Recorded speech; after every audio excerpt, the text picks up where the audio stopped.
اللهم صل على سيدنا ومولانا محمد معدن الجود والکرم صلاۃ وسلاما علیک یا سیدی یا رسول اللہ۔ میں نے آپ کے سامنے قرآن مجید کے جو کلمات تلاوت کیے ان میں اسی حقیقت کو بیان کیا گیا۔ لا اقسم بہذا البلد، آغاز ہوا شہر مکہ کی قسم سے، قسم ہے مجھے اس شہر کی، پھر وجہ قسم بھی بیان کی، وَأَنْتَ حِلٌّ بِهَذَا الْبَلَدِ، مجھے اس شہر کی قسم اس لیے کہ محبوب اس شہر میں تو جو بستا ہے، تیرا بسیرا ہے اس شہر میں، اس شہر کی گلیوں نے تیرے قدم چومے ہیں اور تیرے انفاس کی مہک اس کی فضاؤں میں بسی ہے، اس لیے مجھے قسم کہ یہاں تم رہتے ہو۔ اللہ اکبر۔ علماء کے مابین اس بات پر اختلاف ہے کہ مکہ المکرمہ افضل ہے یا مدینہ النبی صلی اللہ علیہ وآلہ وسلم افضل ہے۔ ایک علمی اختلاف ہے، بعض نے کہا مکہ المکرمہ افضل ہے، دلائل دیے، بڑا وزن ہے دلائل میں۔ بعض نے کہا مدینہ الرسول صلی اللہ علیہ وآلہ وسلم افضل ہے، دلائل دیے، بڑا زور ہے دلائل میں۔ لیکن شیخ عبدالحق محدث دہلوی علیہ رحمہ اسی آیت سے روشنی لے کر کے لکھتے ہیں کہ جب حضور مکے میں تھے تو مکہ افضل تھا، جب مدینے آ گئے تو مدینہ افضل ہو گیا۔ جدھر جدھر سے وہ گزرتے گئے مجد و شرف بھی پیچھے پیچھے رہا، چند لمحوں کے لیے ٹھہرے تھے تم جس پیڑ کے نیچے۔ نشور وحدی کا لہجہ دیکھیے کتنا دل آویز ہے، چند لمحوں کے لیے ٹھہرے تھے تم جس پیڑ کے نیچے، سنا ہے آج تک اس پیڑ کا سایہ مہکتا ہے۔ تو مکے میں ہیں تو مکہ افضل، مدینے میں ہیں تو مدینہ افضل۔ تو شرف ان کے وجود مسعود سے ہے، وہ جدھر جدھر سے گزرتے جائیں گے وہاں ہی نور پھیلتا چلا جائے گا۔ اور پیر نصیر الدین علیہ رحمہ کا لہجہ یہاں کتنا خوبصورت دکھائی دیتا ہے۔ ایک بار وہ جدھر سے گزرے ہیں نصیر، ایک بار وہ جدھر سے گزرے ہیں نصیر، بار بار ادھر سے بہار گزری ہے۔ تو کہا کہ قسم ہے مجھے اس شہر کی، یعنی شہر مکہ کی۔ کیوں اس شہر کی قسم؟ وَأَنْتَ حِلٌّ بِهَذَا الْبَلَدِ، کہ محبوب اس شہر میں تمہارا قیام ہے، اس شہر میں تمہاری رہائش ہے، تمہارے انفاس کی مہک ہے اس شہر کی فضاؤں میں، اور تمہارے قدموں کو چھوا ہے اس شہر کی گلیوں نے، اس لیے قسم کہ یہاں آپ رہتے ہو۔ وَوَالِدٍ وَمَا وَلَدَ، اور قسم ہے باپ کی، اور قسم ہے جو اس کی اولاد ہے۔ والد سے مراد کیا ہے اور ماں ولد سے مراد کیا ہے؟ تو اس کے بارے میں ایک قول یہ ہے کہ والد سے مراد حضرت ابراہیم علیہ السلام ہے، اور ماں ولد سے مراد حضور علیہ السلام جو ان کے فرزند ہیں۔ ایک قول کہ والد سے مراد حضرت آدم علیہ السلام ہے، اور ماں ولد سے مراد ان کی ساری ذریت اور نسل ہے۔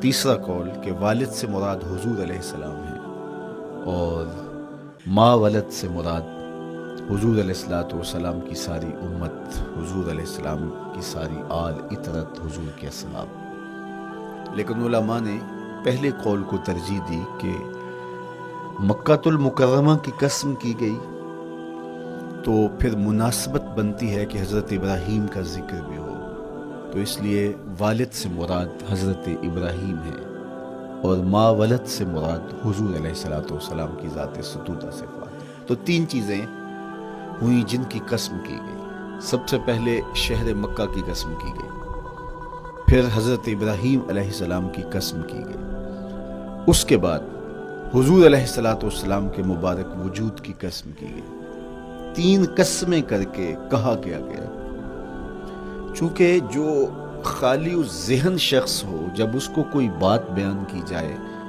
تو قسم سے آغاز نہیں کیا جاتا۔ متردد الذہن کو کوئی بات کرنی ہو تو قسم سے آغاز کیا جاتا ہے، یا پھر آپ جس مضمون کو بیان کرنے جا رہے ہیں وہ اتنا اہم ہے کہ اس کی اہمیت کو اجاگر کرنے کے لیے آپ کو قسم کرنا پڑتی ہے۔ تو یہ جو ماں بعد کا مضمون ہے جس کو میرے رب نے بیان کیا، اس سے قبل ایک نہیں، دو نہیں، تین قسمیں کی، تو پھر کان تو کھڑے ہو گئے، سماعتیں تو بچھ گئیں کہ وہ کون سی شے ہے جس کو بیان کرنا مقصود ہے اور اس سے قبل قسم پہ قسم کی جا رہی ہے. قسم محبوب شہر مکہ کی، قسم محبوب تیرے والد بزرگوار حضرت ابراہیم علیہ السلام کی، اور قسم تیرے پاکیزہ وجود کی. اب انسان بالکل سماعتیں بچھا کے منتظر ہے کہ قسم کی کس بات کی جا رہی ہے، کس بات پہ قسمیں ہو رہی ہیں. تو جواب آیا، قسم محبوب شہر مکہ کی جس میں آپ رہتے ہو، قسم آپ کے والد بزرگوار حضرت ابراہیم علیہ السلام کی، اور قسم آپ کے پاکیزہ وجود کی. لقد خلقنا الانسان فی کبد، ہم نے انسان کو مشقتوں میں رہتا پیدا کیا ہے. یعنی انسان کی زندگی کے اندر مشقتیں، مشکلیں، آلام، مصائب، حالات کی تلخیاں، سخت مراحل، یہ اس کی زندگی کا حصہ ہے. اور ہم نے اس کو ڈیزائن اس طرح کیا ہے کہ یہ ان ساری مشکلات سے نہ بردآزما ہوگا اور حالات کی تلخیوں کا مقابلہ کرے گا، اور خیر و شر کے ساتھ ساری زندگی اس کا تعلق رہے گا. تو یہ اگر سخت جان ہوا تو زندگی میں کامیاب اور بامراد ہوا، اور اگر یہ کمزور ہوا تو پیچھے رہ جائے گا. اور اس کے لیے جو قسمیں کی ہیں وہ 3 ہیں. قسم کا اور جواب قسم کا تعلق ہوتا ہے، یعنی جس پہ قسم کی جا رہی ہے تو جو قسم کی جا رہی ہے اس کا کوئی آپس میں تعلق ہوگا. جب پھولوں کا ذکر کریں گے تو پھر اس کے متعلقات ہی بعد میں بیان کریں گے. کسی نے کہا تھا جنگل میں کوئی مے خار مرا ہے، جنگل میں کوئی مے خار مرا ہے، اسے انگور کے پتوں کا کفن دو. میاں جنگل میں مرنے والے شخص کو کسی اور درخت کے پتوں کا بھی تو کفن دیا جا سکتا ہے، لیکن صاحب مرنے والا مے خار ہے اور شراب کشید کی جاتی ہے انگور سے، تو اس کو تو ٹھنڈ تب بھی پڑے گی کہ انگور کے پتوں کا کفن دیا جائے. تو مناسبات ہوتی ہیں. تو اب جب قسم کی گئی تو قسم 3 چیزوں کی گئی، اور اس کی جواب قسم سے مناسبت کیا بنتی تھی؟ انسان کو مشقتوں میں رہتا پیدا کیا گیا، حالات کی تلخیوں سے گزرتا ہے، سخت تربیتی مراحل سے اس کو گزرنا پڑتا ہے. تو اس چیز کو بیان کرنے سے قبل 3 قسمیں کی گئی. پہلی قسم میرے حضور کے پاکیزہ شہر کی، مکہ المکرمہ کی، اس لیے کہ مکہ المکرمہ میں دیکھ لیجئے کہ صحابہ اور حضور کے ماننے والوں نے کیسے تلخ زندگی کاٹی. شجر اسلام ثمر بار ہوا تو ہمیں تو یہ کھلے ہوئے پھول دکھائی دیتے ہیں، لیکن ہم نہیں بھول سکتے کہ بلال حبشی کی پیٹھ پہ کیسے کوڑے برسے اور احد احد کیسے پکارتے رہے. تو ہم اس منظر کو دیکھیں، مکہ کے ان حالات کو دیکھیں، تو اس لیے قسم کی مکے کی، اور پھر حضرت ابراہیم علیہ السلام کی قسم کی. چونکہ حضرت ابراہیم نے جس قدر اذیتوں سے گزر کر کے، مصائب آلام کا سامنا کر کے، حالات کی تلخیوں کا مقابلہ کر کے اپنا راستہ بنایا اور اپنے رب کی رضا پائی، وہ تاریخ کا ایک انوکھا باب ہے. اس سے بڑھ کر کیا ہوگا کہ جلتی ہوئی آگ میں چھلانگ لگا دی رب کے حکم کی تعمیل میں، بیٹے کی گردن پہ چھری رکھ دی. یہ تماشا لب بام نہیں تھا. منا کی وادی میں وہ انوکھا واقعہ رقم ہوا کہ آج بھی تاریخ انگشت بدندہ ہے کیا ایک باپ، اور وہ اس بیٹے کو ذبح کرنے کے لیے آمادہ ہو گیا جو اس کی آنکھوں کا نور ہے اور دل کا قرار ہے. رب سے مانگ مانگ کے لیا، لیکن تعمیل ارشاد میں اس بیٹے کی گردن پہ چھری رکھنے کے لیے باپ تیار ہو جاتا ہے اور اس کو ذبح کرنے کے لیے آمادہ ہو جاتا ہے، حتیٰ کہ بیٹے کو لٹا لیتا ہے اور ہاتھ میں چھری پکڑ کے بیٹے کی گردن پہ رکھ کے پوری ہمت کے ساتھ جب چھری چلاتا ہے تو آواز آتی ہے فلما اسلم وتلہ للجبین ونادیناہ ان یا ابراہیم قد صدقت الرؤیا انا کذالک نجزی المحسنین. ابراہیم بس کرو، تم نے واقعی خواب پورا کر دکھایا. اپنی بیوی کو، اپنے نو مولود بچے کو وادی غیر ذی زرع میں چھوڑ آنا، جہاں کچھ بھی میسر نہیں تھا. یہاں آپ کو آپ کے ماں باپ چھوڑ کے جاتے ہیں، ایک خوبصورت آسودہ ماحول ہے، اور آپ کو جس مقصد کے لیے چھوڑ کے جا رہے ہیں تو وہ مقصد بھی آپ کے اور ان کے پیش نظر ہے. لیکن اس کے باوجود بھی جو ہے وہ آنکھیں نم ہو جاتی ہوں گی کہ ہم اپنی اولاد کو یہاں چھوڑ کے جا رہے ہیں، جبکہ ایک محفوظ پناہ گاہ میں آپ کو چھوڑ کے گئے. آپ کی تربیت کرنے والا ایک جو ہے وہ توانا طبقہ اور ایک توانا جو ہے وہ سٹاف موجود ہے جو آپ کی فکری، ذہنی، بدنی تربیت کے لیے کوشاں ہیں، لیکن اس کے باوجود بھی والدین محسوس کرتے ہیں لیکن اپنے نو مولود بچے کو وہاں چھوڑ کے جانا جہاں آب و دانہ بھی میسر نہیں تھا۔ مورخ اسلام فی جلندری نے اس وادی کا نقشہ کھینچتے ہوئے کہا، وہ وادی جس میں وحشت بھی قدم رکھتی تھی ڈر ڈر کے، جہاں پھرتے تھے آوارہ تھپیڑے بادے سر سر کے، جہاں پر گھاس اگتی تھی، جہاں نہ پھول کھلتے تھے، مگر وہ سرزمین تھی آسماں بھی جھک کے ملتے تھے۔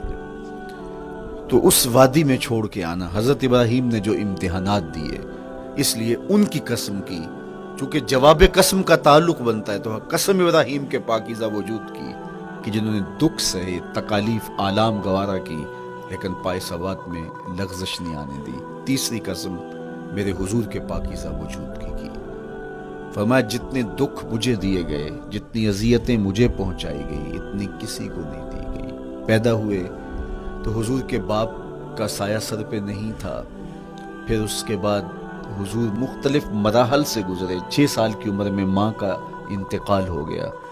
جب راہ حق میں لوگوں کو دعوت رشد و ہدایت دینے نکلے تو جو لوگوں کے رویے تھے اور جو اذیتیں لوگوں نے پہنچائیں وہ ایک الگ باب ہے۔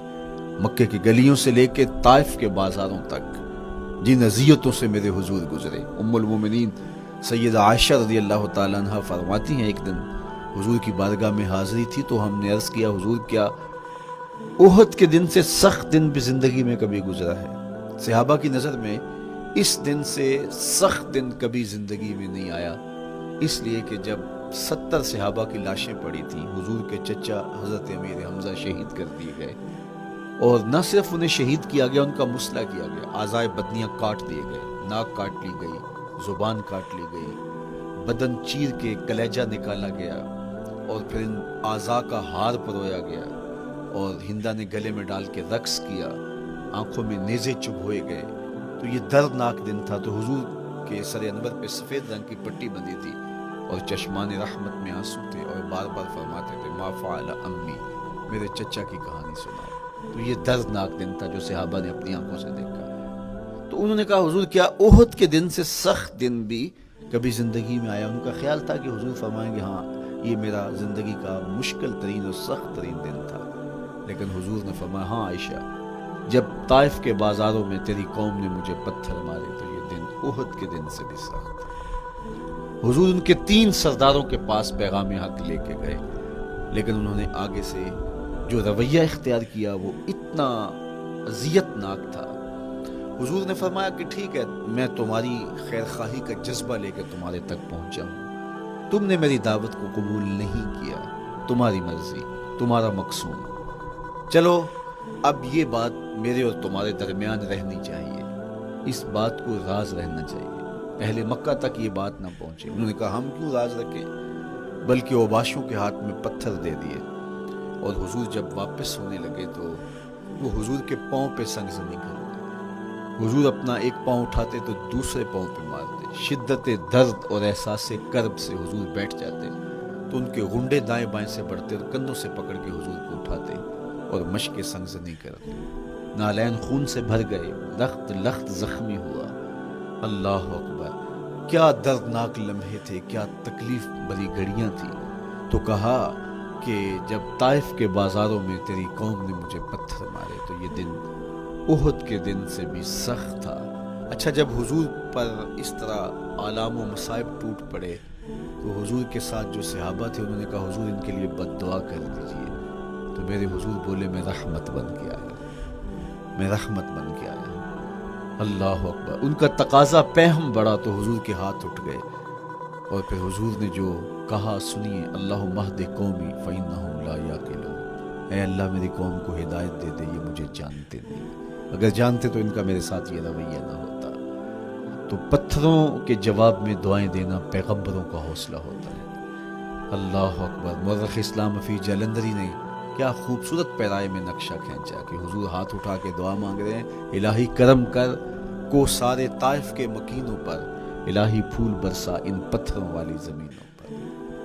تو حضور نے دکھ سہے، تکلیفیں سہی، اب 3 قسمیں کی، شہر مکہ کی قسم، جہاں حضور کے صحابہ نے تکلیفیں سہی، اس شہر کی گلیوں میں انہیں گھسیٹا گیا اور ان کو کچی کھالوں میں لپیٹ کے دھونیاں دی گئی، انہیں اذیت ناک مراحل سے گزارا گیا۔ حضرت ابراہیم مشکل سے مشکل زندگی کاٹی اور رب کی رضا جوئی کے لیے کوشاں رہے، اور میرے حضور نے سخت ترین اذیتوں، مقاومتوں، مخالفتوں اور تکلیفوں کا سامنا کیا۔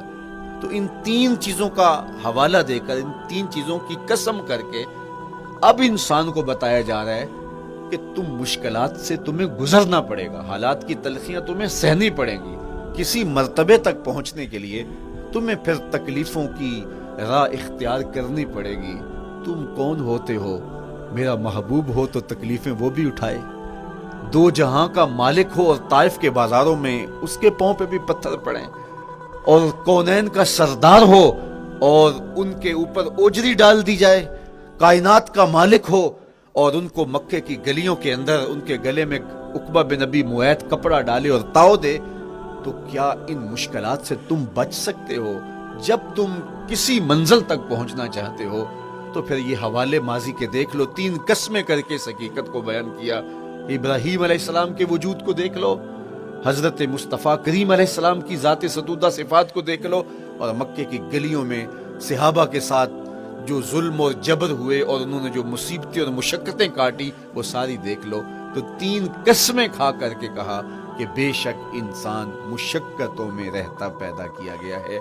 اس لیے قافلہ انسانی کے وہ افراد جو کسی منزل کے متلاشی ہوتے ہیں، جو جستجو کی زندگی بسر کر رہے ہوتے ہیں، ان کو پھر مشکلات سے گزرنا پڑتا ہے اور حالات کی تلخیاں ان کو گوارا کرنا پڑتا ہے، کشاکش حیات سے ان کو ٹکرانا پڑتا ہے، اور ان کو آگے بڑھنے کے لیے ان کو تکلیفوں سے گزر کر کے، جان گسل مراحل سے گزر کر کے پھر منزل کی طرف عزم سفر ہونا پڑتا ہے۔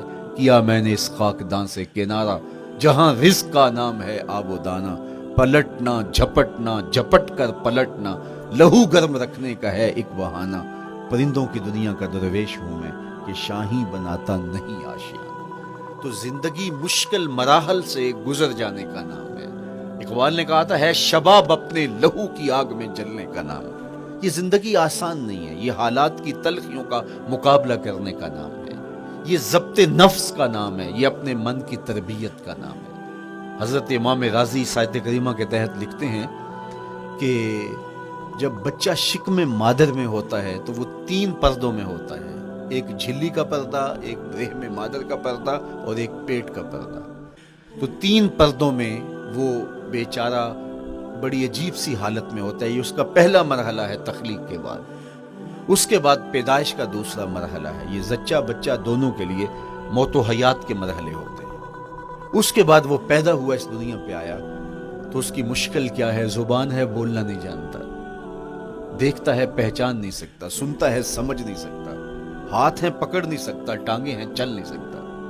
کتنی مشکل بن گئی، یہ سب کچھ چیزیں ہونے کے باوجود بھی وہ بے بس دکھائی دیتا ہے، اس کو دودھ مانگنے کے لیے بھی رونا پڑتا ہے۔ تو یہ ایک مرحلہ تھا۔ پھر آہستہ آہستہ اس نے بولنا سیکھا، ایک ایک حرف کر کے، لفظ لفظ جوڑ کے وہ جملے مکمل کرتا رہا۔ آج تو زبان کا طوطی بولتا ہے، آج تو بات کریں تو جو ہے وہ ماحول تھم جاتا ہے، لیکن انسان ذرا پلٹ کے آغوش مادر میں تیری ماں نے ایک ایک حرف تجھے سکھایا تھا، ایک ایک لفظ تجھے سکھایا تھا، لفظ لفظ کر کے، حرف حرف کر کے جملے بنے، اور آج تیری گفتار کی شوخی کے تذکرے زمانے میں ہیں تو پھر تجھے بولنا سکھایا۔ تو چل نہیں سکتا تھا، آج تیری جو ہے وہ جولانیاں دیکھنے والی ہیں، تیری رفتار کو کوئی چھو نہیں سکتا ہے، تیری آنکھوں کی بجلیاں آج عقابوں سے بڑھ کر ہیں، آج تیرے کانوں کے اندر نغموں کا جہاں آباد ہے، آج تیرے ہاتھوں کی گرفت کہ آگے شیر غراں بھی ہو تو وہ بھی بے بس ہو جاتا ہے، لیکن دیکھ تو کتنا مجبور تھا۔ اچھا چلو وہاں سے آگے آئے، پھر زندگی کو سیکھنا پڑتا ہے، آداب سیکھنے پڑتے ہیں، کس سے کیا بات کرنی ہے سیکھنا پڑتا ہے، آگے بڑھے، جوانی کی دہلیز پہ پہنچے۔ جوانی انسان کی زندگی کا باقپن ہوتا ہے، عروج ہوتا ہے، اللہ اکبر، لیکن جوانی کو تقدس معاب رکھ کے منزل تک پہنچانا یہ سب سے مشکل مرحلہ ہوتا ہے، چونکہ جذبات بے قابو ہیں، خواہشیں آوارہ ہیں، اور تا حد نظر نظارے ہی نظارے جو دل کو کھینچتے ہیں۔ اب اپنے تقدس کو جو شخص محفوظ رکھے، کائنات میں سب سے قیمتی جوہر حضرت انسان کا اس کی عصمت کا جوہر ہے، اور سب سے حسین چہرہ وہ ہے جو جنسی کالک سے اپنے آپ کو بچا لے۔ تو جوانی ہو، بانکپن ہو، اور پھر اپنی خواہشات کو بے قابو نہ ہونے دیا جائے، سب سے مشکل مرحلہ پوری زندگی میں یہ آتا ہے۔ کسی نے کہا تھا کتاب زیست کا ایک اور باب بیت گیا، شباب بیت گیا، ایک عذاب بیت گیا۔ تو شباب کا ختم ہونا اور اس کو خیریت سے منزل تک پہنچنا، یہ کتنا بڑا مشکل مرحلہ ہوتا ہے، جس کا جوانی میں باطن کا چہرہ مسخ ہو جاتا ہے اور جنسی کالک سے جو چہرہ آلودہ ہو جاتا ہے، اس کا عفت کا دامن داغدار ہو جاتا ہے۔ تو اس لیے وہ چہرہ تاباں ہے، وہ چہرہ روشن ہے، وہ چہرہ منور ہے جو اپنے آپ کو کالک نہیں لگنے دیتا اور اپنی عصمت کی حفاظت کرتا ہے۔ میرے حضور نے بھی ارشاد فرمایا، سبعۃ یظلھم اللہ تعالی فی ظلہ یوم لا ظل الا ظلہ، 7 اشخاص ایسے ہیں قیامت کے دن جب کوئی سایہ نہیں ہوگا، اللہ ان کو اپنے عرش کا سایہ عطا کرے گا۔ ان میں سے پہلا شخص امام عادل، عادل حکمران۔ دوسرا شخص وشاب نشأ فی عبادت اللہ، وہ جوان جس کی جوانی اللہ کی عبادت میں بسر ہوئی۔ تیسرا وہ شخص ورجل قلبہ معلق بالمساجد، وہ شخص جس کا دل مسجد میں لگتا ہے، مسجد میں جمتا ہے۔ اور چوتھا شخص ورجل دعتہ امرأۃ ذات منصب وجمال فقال انی اخاف اللہ، وہ شخص جس کو دعوت گناہ ملی اور حسن قدموں میں بچھنے کے لیے بےتاب ہوا، اور اس نے کیا کہا، انی اخاف اللہ، میں اللہ سے ڈرتا ہوں، میرا اللہ مجھے دیکھ رہا ہے۔ میرے حضور نے فرمایا قیامت کے دن جب کوئی سایہ نہیں ہوگا، اللہ اس کے اوپر اپنے عرش کا سایہ تان دے، جو اپنی عصمت کے جوہر کو بچا گیا۔ تو یہ ایک مشکل مرحلہ تھا، اپنی جوانی کے تقدس کی حفاظت کرنا۔ میرے حضور نے ارشاد فرمایا، انا حبیب اللہ، میں اللہ کا حبیب ہوں۔ جو جوان جوانی میں توبہ کرتا ہے وہ بھی اللہ کا حبیب ہے۔ کتنا بڑا اعزاز ہے اور کتنا بڑا کمال ہے جو شخص کو ملتا ہے جو جوانی میں اپنی عصمت کے تقدس کی حفاظت کرتا ہے، اپنی آبرو پہ پہرا دیتا ہے، اپنی نظروں کی حفاظت کرتا ہے، اپنی سوچوں کو آوارہ نہیں ہونے دیتا، اپنے خیالوں کو بھٹکنے نہیں دیتا، اپنی خواہشات کو بے قابو نہیں ہونے دیتا۔ تو یہ مشکل ترین لمحہ تھا۔ اس کے بعد امام راضی کہتے ہیں اب شادی کا مرحلہ ہوا، تو پہلے خود اپنی ذمہ داری تھی، اب کسی کا بوجھ بھی اٹھانا پڑا، یہ اگلی مشکل آ پڑی۔ پھر بچے ہوئے تو پھر اپنی زندگی تو ختم ہو گئی، پھر ساری زندگی، پھر بڑھاپے میں چلے جائیں، ارذل العمر تک چلے جائیں، یہ ساری زندگی مشکلات مشکلات، لقد خلقنا الانسان فی کبد۔ تو ہمیں عملی طور پہ مشکلات کے مقابلے کے لیے تیار ہونا چاہیے۔ دیکھیے ہم جب شکار کرنے جاتے ہیں اور وہ خطرناک جنگل ہو جس میں شیر، بھیڑی اور دیگر جانور بھی ہوں، تو پھر ہم حفظ ما تقدم کے طور پہ سب کچھ ساتھ لے کے جاتے ہیں اور اس انداز سے جاتے ہیں کہ ہمارے اوپر اگر کوئی حملہ ہو تو بچاؤ کی یہ تدبیر ہو۔ تو ہم عملی طور پہ اس کے لیے خود تیار ہوتے ہیں، تو پھر کوئی ہونے والا حملہ غیر متوقع نہیں ہوتا اور ہم اس کے لیے اپنے آپ کو مستعد اور فعال پاتے ہیں۔ اسی طرح میں اور آپ اگر زندگی کے اس فلسفے سے آگاہ نہیں ہوں گے کہ زندگی مشکلات کا مجموعہ ہے، حالات کی تلخیاں ساری زندگی ہمارے ساتھ رہیں گی، تو کوئی بھی تکلیف، کوئی بھی اذیت، کوئی بھی ایسا واقعہ جو ہم نہیں چاہ رہے ہوں گے وہ روح پذیر ہوگا تو ہم گھبرا جائیں گے اور پھر اس وقت ہم دکھی ہو جائیں گے۔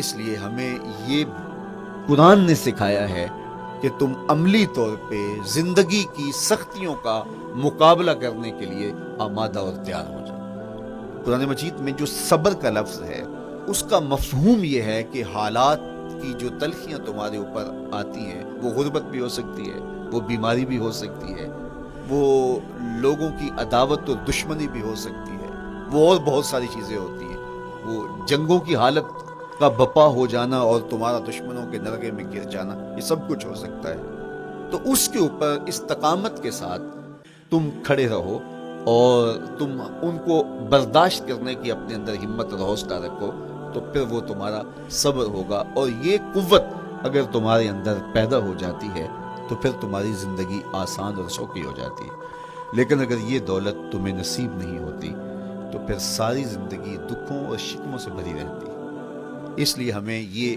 چیز سیکھ لینی چاہیے کہ زندگی نام ہی مشکلات سے نبرد آزما رہنے کا ہے۔ عملی طور پہ ہم دیکھو، ہمیں پتہ ہے سردی آ رہی ہے تو اس کا ہم پہلے انتظام کرتے ہیں، تو سردی ہمیں دکھی نہیں پھر کرتی، ہم سردی سے بھی لطف لیتے ہیں، موسم برسات سے بھی مزہ لیتے ہیں، اور گرمی سے بھی ہم ایک حاص حاصل کر لیتے ہیں اگر ہم اس کو جو ہے اس کے لیے عملی طور پہ اپنے آپ کو تیار کر لیں۔ لیکن اگر ہم اس کے لیے تیاری نہیں کریں گے تو سوائے گھبراہٹ کے اور کچھ نہیں ہوگا۔ تو مجھے اور آپ کو عملاً اپنے آپ کو اس بات کے لیے آمادہ کرنا پڑے گا کہ زندگی ان حالات کی تلخیوں سے ٹکرانے کا نام ہے، اور ساری زندگی ہمیں ان مراحل سے گزرتے رہنا پڑے گا۔ اور قرآن نے جو ہے وہ 3 قسمیں کر کے، اور 3 قسمیں بھی شہر مکہ کی اور محبوب کریم کے پاکیزہ وجود اور جناب ابراہیم علیہ السلام کی، تاکہ تمہیں پتہ چلے جب ان کو بھی ان مراحل سے گزرنا پڑا میں اور آپ کیا بیچتے ہیں۔ اس لیے ہمیں اپنی زندگی کو ان راہوں پہ ڈالتے ہوئے صبر اور استقامت، اب صبر اور استقامت کی دولت ہمیں کیسے نصیب ہوگی، یہ دولت کس طرح، یہ قوت راسخہ ہمارے اندر کیسے پیدا ہوگی، اور کس طرح ہمارے من کے اندر یہ چیزیں سمائے گی۔ اللہ تعالیٰ کی خشیت، اس پر توکل، اس پر بھروسہ، اور اللہ تعالیٰ جل شانہ کی طرف سے ہر کام کے ہونے کا یقین ہمارے اندر یہ استقامت اور یہ حوصلہ پیدا کرتی ہے یہ چیز۔ اس لیے مجھے اور آپ کو اپنی پوری زندگی میں اس عمل سے گزر کر کے اپنے آپ کو مضبوط ترین صورتحال میں لا کے کھڑا کرنا پڑے گا، اور یہی زندگی کا جمال ہے۔ تو اب پھر دیکھیے قرآن کیا کہہ رہا ہے، لا اقسم بہذا البلد وانت حل بہذا البلد ووالد وما ولد، 3 قسمیں کی۔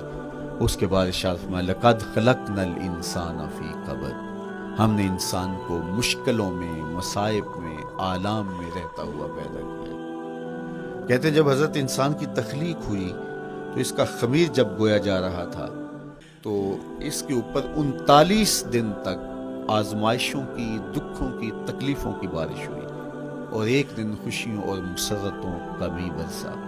تو انسان کی زندگی کے اندر حالات سے ٹکرانا اور دکھوں کو سہنا اور دکھوں سے مقابلہ کرنا یہ سیکھنا پڑے گا، اور جب انسان اس کو عملی طور پر سیکھ جائے گا تو پھر زندگی کا جمال اور زندگی کا حسن نصیب ہوگا۔ دوسری بات، ہمیں اپنی زندگی میں 7 چیزوں کو اپنا اصول بنا لینا چاہیے، اور یہ 7 چیزیں وہ ہیں جو ہماری زندگی کو ایک خوبصورت سانچے میں ڈھال کر کے ہمیں ایک پاکیزہ اور ستھرا انسان بنا دیتی۔ پہلی چیز، التمسک بکتاب اللہ، اللہ کی کتاب سے جڑ جانا، وابستہ ہو جانا۔ جب ہم کتاب اللہ سے وابستہ ہو جائیں تو پھر ہمارے باطن کی اور نفس کی تربیت ہوتی ہے، اور پھر ہم وہ مطلوب انسان بنتے ہیں جو ہمارا رب ہم سے تقاضا کرتا ہے۔ تو اس لیے ہمیں اپنی زندگی میں اس چیز کو لازم کر لینا چاہیے کہ ہمارا کوئی بھی دن قرآن مجید کی تلاوت کے بغیر نہ گزرے۔ اپنے دن کا آغاز قرآن مجید کی تلاوت سے کیجیے۔ سورہ یاسین سے جو اپنے دن کا آغاز کرتا ہے سارا دن اللہ کی امان میں رہتا ہے، اس کی حفاظت میں رہتا ہے۔ اور اپنی شب کا آغاز سونے سے پہلے سورہ الملک کی تلاوت کریں، آپ ساری شب اللہ کی امان میں، اس کی حفاظت میں رہیں گے۔ اور قرآن مجید کو سمجھ کر اس کے مفاہیم و مطالب کے ساتھ ایک رکوع کم از کم پوری زندگی، اپنی زندگی کے نصاب میں آپ کتنا وقت مختلف امور کے لیے سر انجام دیتے ہیں۔ یہ کتاب انسانی ہدایت کے لیے، انسانی تربیت کے لیے اس سے کوئی اور بہتر اور مؤثر جو ہے وہ نصاب نہیں ہو سکتا ہے۔ انسان سازی کا بہترین ذریعہ ہے یہ کتاب، اور اس کتاب کے ذریعے سے جو ہے وہ انسان پستیوں سے اٹھ کے بلندیوں تک جا پہنچتا ہے۔ اقبال نے تو کہا کہ گر تمی خواہی مسلمان زیستن، نیست ممکن جز بقرآن زیستن۔ اگر تو مسلمان بن کے جینا چاہتا ہے تو قرآن کے بغیر ایک قدم بھی نہیں چل سکتا۔ تو آگے چل کے اسی نظم میں کہا کہ فاش می گوئم آنکھ در دل مزمرست، این کتاب نیست چیزیں دیگرست۔ اگر میں کھل کے بیان کر دوں جو میرے سینے میں چھپا ہے تو میں تجھے بتا دوں کھل کے یہ کتاب نہیں، یہ کوئی اور ہی شے ہے۔